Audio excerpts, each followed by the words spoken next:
Bonjour à tous, j'espère que vous allez bien. Je vous souhaite la bienvenue sur ma chaîne. Aujourd'hui, je viens partager avec vous la recette des petits gâteaux sans cuisson, les zlij. Je vais partager avec vous deux manières de les présenter, la traditionnelle et puis une autre un peu plus moderne. Avant de commencer la recette, n'oubliez pas de vous abonner. Pour les petits gâteaux zlij ou les petits gâteaux façon millefeuille aux amandes et aux cacahuètes, nous aurons besoin de beurre. Là, j'ai des cacahuètes grillées. Moi, je les ai déjà achetées toutes prêtes. J'ai pris ce paquet chez Lidl. Vous, si vous avez des cacahuètes non grillées, vous viendrez les griller au four. Du sucre, de l'eau de fleur d'oranger, du miel, des tablettes de chocolat. Pour ma part, ça sera chocolat au lait et chocolat blanc. Et là, j'ai des amandes que j'ai fait griller au four.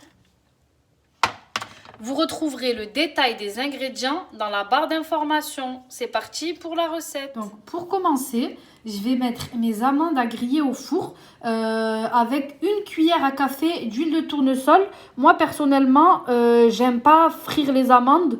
Je trouve que cette technique-là, elle est meilleure. Donc, c'est parti. Je vais mettre mes amandes au four. Pendant la cuisson, on surveille bien et on vient remuer de temps en temps nos amandes pour pas qu'elles brûlent. Après avoir grillé nos amandes et nos cacahuètes, on va venir les mixer maintenant. Donc moi, pour ma part, je vais utiliser le Thermomix. Les amandes et les cacahuètes, il faut vraiment juste les concasser. Il faut qu'on garde le croustillant et les amandes sont prêtes. Je vous montre de plus près le résultat. Vous voyez comment c'est vraiment pas une poudre. On a des morceaux bien voyants. Donc là, je vais passer aux cacahuètes. Je viens mettre mes cacahuètes dans le Thermomix. Les cacahuètes sont prêtes. Là, j'avais mis mes amandes après les avoir mixées dans mon saladier. Je vais rajouter les cacahuètes.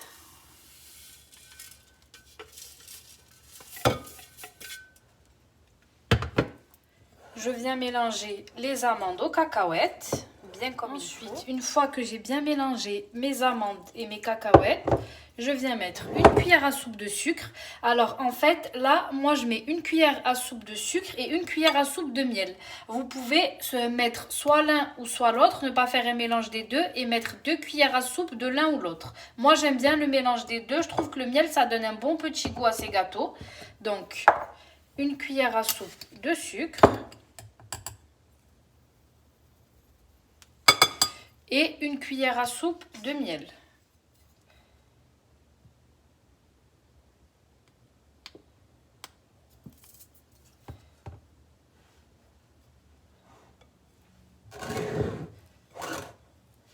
Après le miel, on vient mettre une cuillère à soupe d'eau de fleur d'oranger. Je mélange le tout un petit peu pour que le sucre soit bien mélangé aux cacahuètes et aux amandes. Et pour finir, j'ajoute mon beurre petit à petit pour pouvoir ramasser mes cacahuètes, mes amandes. En fait, là, on va essayer de former une pâte avec le beurre. Très important, votre beurre, il doit vraiment être à température ambiante. C'est vraiment un beurre pommade. Regardez. Le mélange est à bonne consistance quand vous pouvez former une boule avec. Comme là, c'est bon. Maintenant que notre mélange est prêt, on vient récupérer notre plaque qui va au four. On met dessus un papier sulfurisé. Moi, je vais m'aider de mon carré pour avoir quelque chose de net. Mais vous, si vous n'avez pas, moi avant je n'avais pas le carré, je faisais sans carré. Je viens mettre mon mélange dans mon carré.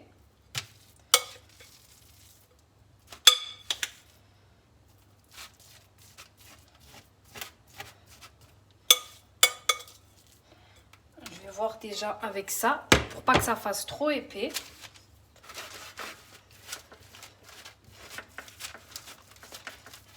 Et on vient étaler le tout avec la cuillère.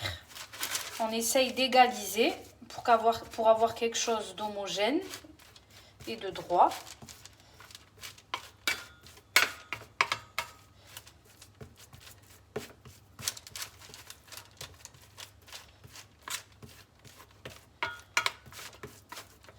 faites juste ce mouvement-là. Vous faites glisser en fait le mélange.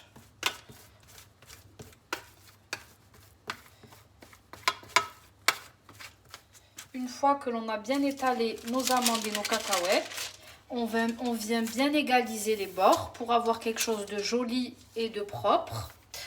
Donc maintenant, je vais faire fondre le chocolat. Je vais faire fondre mon chocolat avec une cuillère à soupe d'huile de tournesol au micro-ondes. Mon chocolat est prêt. Maintenant, je vais venir recouvrir ma surface avec mon chocolat au lait que je viens de faire fondre.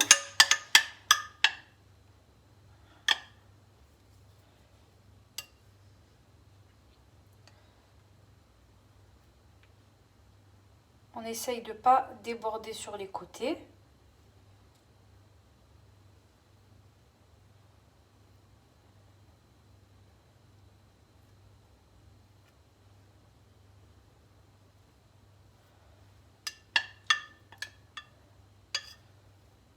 On ne met pas tout d'un coup, on met au fur et à mesure. Voilà ce que ça donne. Donc maintenant, il faut laisser le chocolat figé à l'air libre. On ne le met surtout pas au frigo. Si on le met au frigo, au moment où on voudra faire notre découpe, il va être cassant. Mon chocolat a bien figé. Maintenant, on va s'occuper de l'autre côté. Donc je viens retourner mon gâteau comme ça. Pour ce côté-là, je vais venir faire fondre ma tablette de chocolat blanc avec une cuillère à soupe d'huile de tournesol, comme on a fait pour le chocolat au lait. J'ai cassé mon chocolat blanc. Je viens rajouter la cuillère à soupe d'huile de tournesol. J'ai fait fondre mon chocolat blanc. Là, je suis venue récupérer l'excédent de chocolat au lait de tout à l'heure. J'ai rajouté quelques carreaux de chocolat et j'ai fait fondre le tout. Donc maintenant, on va passer à la décoration du gâteau. Donc, on va venir prendre notre chocolat blanc. On met une couche de chocolat blanc, comme tout à l'heure avec le chocolat au lait. Bien de partout.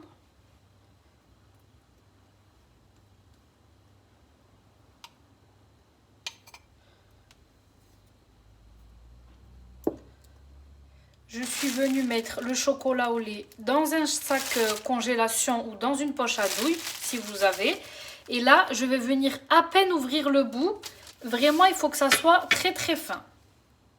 Donc, une fois qu'on a ouvert le bout de notre poche à douille ou notre sac congélation, on va venir faire des traits sur toute la longueur, des traits de chocolat au lait.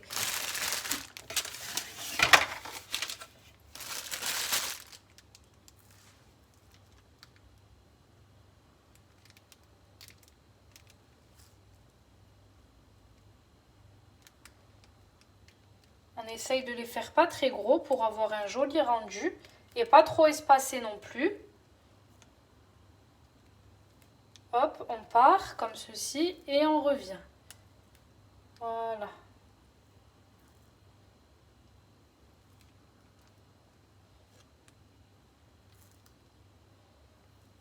Donc une fois que je suis venue faire mes petites rayures, je vais venir récupérer un cure-dent et là, hop, on vient pousser avec le cure-dent sur toute la longueur, comme ceci.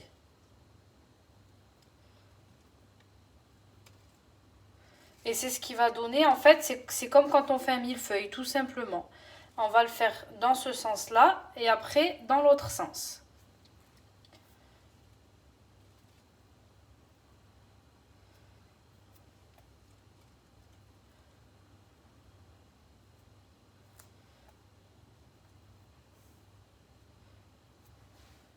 J'ai fini tout ce sens-là et là, en fait, on vient à l'inverse, pousser vers le haut. Comme ceci. Et là, ça nous fait notre millefeuille.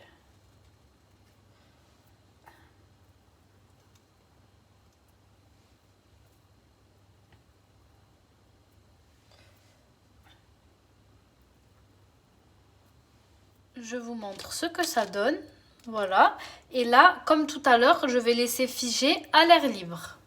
Donc, je vais vous montrer une autre idée pour présenter ces petits gâteaux. Comme il me restait de la pâte, donc j'en profite. Là, il me reste du chocolat blanc. Donc, je vais tremper mes petites boules dans le chocolat blanc. Une fois que j'ai fini d'enrober toutes mes petites boules, je vais venir faire une petite déco avec le chocolat noir cette fois-ci. Je vais venir faire des petits traits comme ça.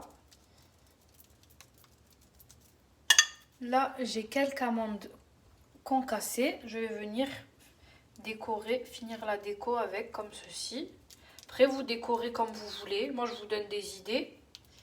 Vous faites avec ce que vous avez.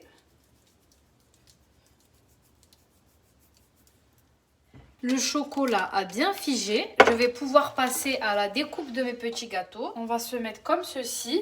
Et on va prendre notre couteau pour avoir quelque chose d'égal en fait. Que tout soit parallèle. Je prends mon couteau et je vais venir découper comme ceci. Pré-découper plutôt. Et je fais comme ça sur tout mon gâteau. Une fois que j'ai fini mes premières démarcations sur la parallèle, maintenant je viens faire mes autres démarcations sur la perpendiculaire de mon gâteau pour pouvoir faire des losanges.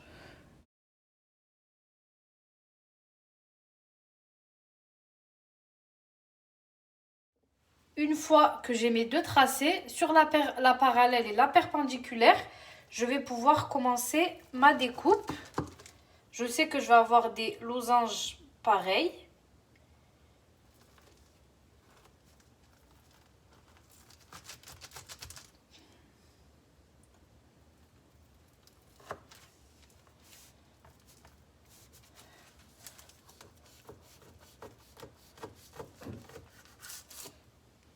Et voilà, après la découpe, on a nos petits losanges. Nos gâteaux sont prêts. J'espère que cette vidéo vous aura plu. Si c'est le cas, n'oubliez pas de commenter, de liker et de partager et de vous abonner. À très vite pour de nouvelles recettes.